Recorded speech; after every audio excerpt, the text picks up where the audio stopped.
caminho da individuação é algo também que o Jung vem trazer como uma novidade, né, no estudo psicológico, porque ele vai criar esse termo individuação, e esse vai ser, então, o objetivo final não só do processo terapêutico, mas de toda a vivência humana. O que seria, então, né, para a gente começar, esse caminho da individuação? O caminho da individuação é um processo de desenvolvimento pessoal.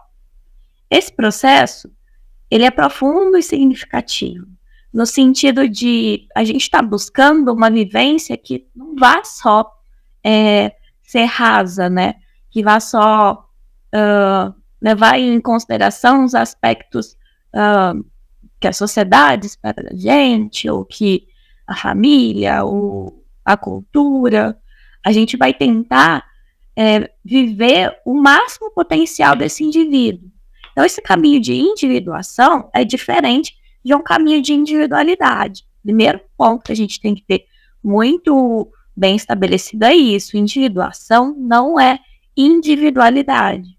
A gente não está buscando desconectar o indivíduo do mundo social, do mundo cultural, dos processos do coletivo. A gente está tentando integrar essas partes do coletivo e as partes também da subjetividade que precisam ser levadas em conta. Então, quando a gente está falando da individuação, a gente está falando da integração dos aspectos conscientes e inconscientes da psique, da integração dos aspectos coletivos e individuais. A gente está buscando uma unificação de todos os processos psíquicos da pessoa, num sentido em que a gente não vai precisar mais dessa divisão, né, desses processos psíquicos que a gente faz.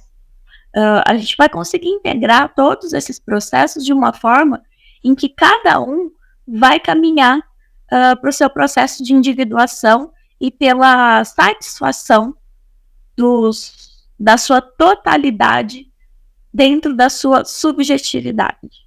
É muito complicado falar disso, né? Parece que a gente está falando de um processo muito abstrato. E, em certo sentido, esse processo ele é um pouco abstrato, sim, porque a gente vai ter dentro da teoria junguiana o sentido de que, apesar do objetivo de todos os nossos processos, da análise e da nossa vida, né, ser a conclusão da individuação, essa individuação realmente ela é um conteúdo abstrato. Ela é um processo que a sua conclusão final, que a gente pode simplesmente falar, essa pessoa se individuou, ele não vai acontecer em vida. E Jung traz para a gente que a individuação ele é um processo que não há fim, né? Não há um limite para essa expansão dessa personalidade. Enquanto há vida, enquanto há movimento, a pessoa está sempre se transformando e se desenvolvendo e buscando um estado superior de equilíbrio. Então, a individuação em si, ela não é um ponto que a gente vai chegar ou no processo terapêutico ou na nossa vida e falar, pronto, me individuei. Agora acabou, daqui para frente é só maravilha, né? Não vou ter mais turbulência, não vou ter mais desenvolvimento, agora que atingi o meu ápice. Isso não existe no nosso processo, isso não existe na teoria junguiana. A individuação ela é um processo que vai acontecer constantemente, que a gente vai buscar e que às vezes a gente vai conseguir passar por esses momentos, né, em determinados pontos da nossa vida, são equilíbrios psicológicos.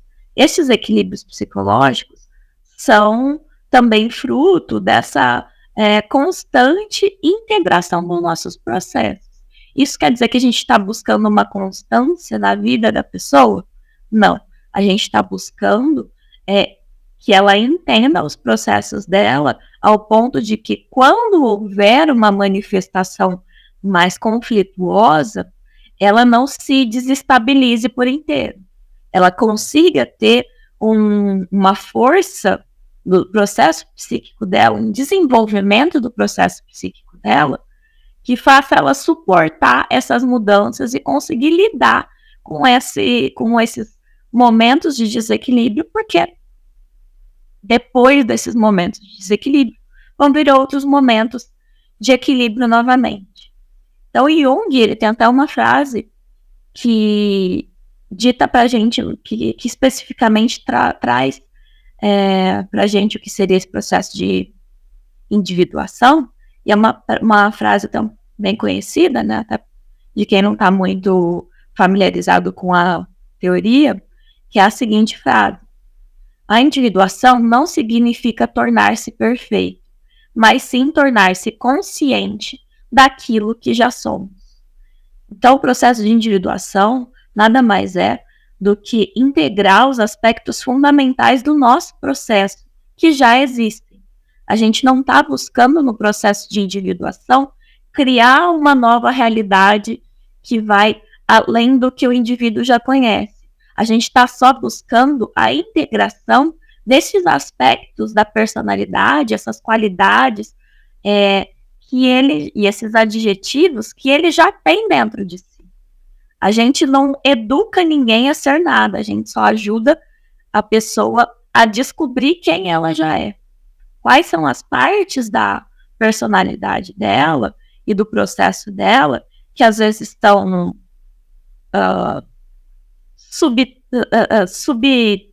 subterrâneos em algum sentido, apesar de serem conscientes e às vezes se manifestarem na vida, ela não entende que aquele processo está acontecendo daquela forma. É como se a gente tivesse pontos cegos no nosso próprio processo, e isso levasse a gente a buscar uma visão deslocada da nossa vida, para a gente perceber quais são esses pontos. Quais são as partes integrantes da nossa personalidade que talvez a gente não está conseguindo entender que existem.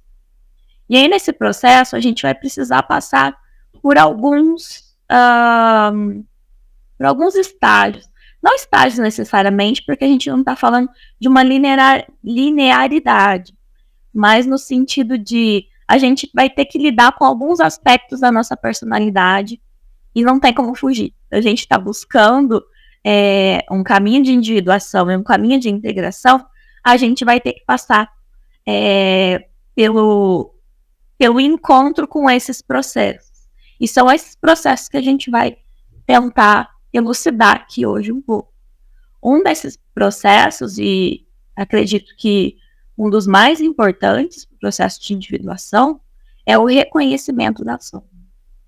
A sombra, dentro da teoria junguiana, nada mais é do que aqueles aspectos da nossa personalidade que a gente escolheu por uma repressão arbitrária, ou seja, algo que nós entendemos como não sendo algo benéfico para a gente, ou algo admirável aos olhos do outro, a gente escolheu reprimir, a gente escolheu fingir que não faz parte da nossa personalidade, da nossa psique e da nossa vida.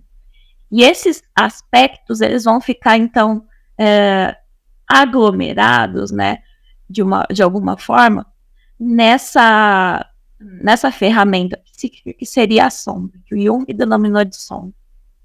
Essa sombra, ela vai ter qualidades, emoções que as pessoas tendem a negar ou rejeitar em si. Então, para que a gente faça um processo de individuação, para a gente viver a nossa vida plena e por inteiro, a gente vai ter que entrar em reconhecimento desses aspectos. Até mesmo porque lidar com essas partes de nós mesmos que a gente preferia não reconhecer ou não identificar é um jeito de promover uma empatia e compaixão em relação aos outros. Quando a gente olha para o outro e a gente vê os defeitos no outro, a gente não tende a ver que estes defeitos não são especificamente dessa pessoa.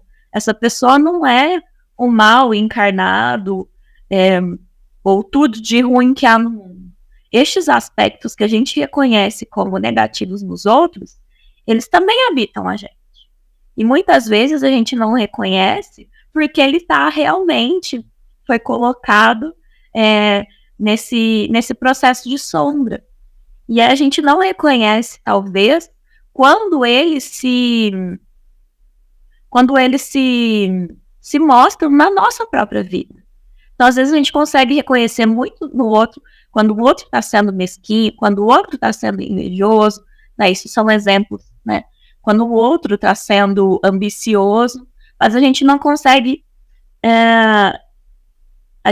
identificar esses processos acontecendo na gente, porque a gente não quer reconhecer que a gente também tem esses aspectos em nós. Então, muitas vezes, quando a gente olha para o outro e a gente se repulsa pelo jeito que ele está agindo, é um grande indício de algo que a gente colocou na nossa própria sombra. Porque percebe que se fosse algo que não me afetasse nem positiva nem negativamente, eu não estaria tão focado em reconhecer isso no outro como um defeito. E é isso, a gente está focado tanto em perceber o mal no outro, que muitas vezes a gente não se volta para o nosso próprio processo.